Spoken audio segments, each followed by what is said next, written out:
জামাত কোনো বৈধ রাজনৈতিক দল না।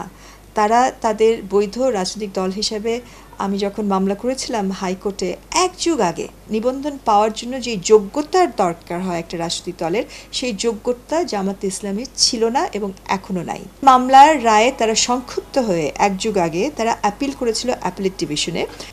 এই অ্যাপিলটা খারিজ হয়ে গেছে। অর্থাৎ জামাত ইসলাম বলে কোনো বৈধ রাজনৈতিক দল বাংলাদেশে নেই। আমি বলবো এটা বাধ্যতামূলক সরকারের করা।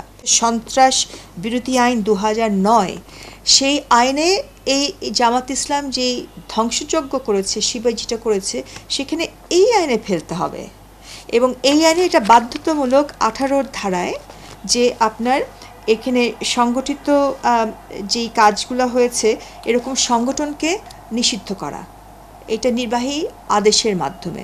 মারপিট হওয়ার পরে, এত মানুষ মারা যাওয়ার পরে যুগ যুগ ধরে এদেশের সাধারণ মানুষকে আমাদেরকে কি একটা অবৈধ একটা সংগঠন, এদেরকে আমাদেরকে কি সহ্য করে যেতে হবে এবং এদেরকে টলারেট করতে হবে?